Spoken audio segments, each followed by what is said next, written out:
सीएसएमटीच्या दिशेने जाणाऱ्या लोकलमधनं पडून 4 प्रवाशांचा मृत्यू. मुंब्रा दिवा रेल्वे स्थानकादरम्यानची दुर्घटना. लोकलमधल्या प्रवाशांच्या सुरक्षेचा प्रश्न पुन्हा ऐरणीवर.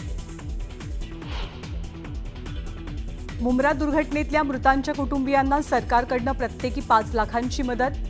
तर जखमींचा सर्व खर्च सरकार करणार. मंत्री गिरीश महाजनांची घोषणा.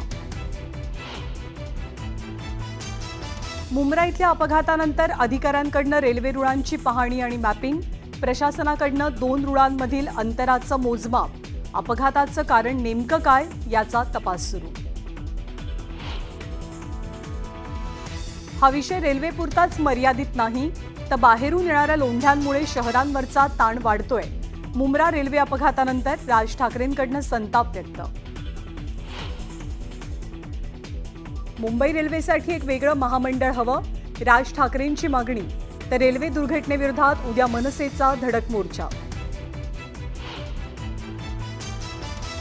उद्धव ठाकरे आणि राज ठाकरेंची परदेशात भेट झाल्याची सूत्रांची माहिती. तिथेच युतीबाबत चर्चा झाल्याचाही अंदाज. पुण्यातल्या बैठकीमध्ये शरद पवार आणि अजित पवारांच्या आसन व्यवस्थेत बदल. अजित पवारांनी एक खुर्ची सोडून ठेवली आपल्या नावाची पाटी. राजकीय वर्तुळात चर्चांना सुरुवात.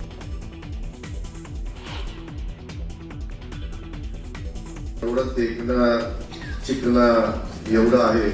माझ्या बायकोलाही सांगा की असं आहे. तिला कधीच माझं कौतुक केलं नाही. लेखक श्याम दौंडकरांच्या धडपड 3 या पुस्तकाचं अजित पवारांच्या हस्ते प्रकाशन. कार्यक्रमादरम्यान अजित पवारांची मिश्किल शेरेबाजी. पीओपी मूर्तीकारांसाठी दिलासा. पीओपी मूर्तींवरचे निर्बंध उच्च न्यायालयानं हटवले. मात्र मूर्तीचं विसर्जन नैसर्गिक जलाशयात करण्यास सक्त मज्जाव. पंढरपुरात विठ्ठल रुक्मिणीचं व्हीआयपी दर्शन बंद. विठ्ठल रुक्मिणी मंदिर समितीचा मोठा निर्णय.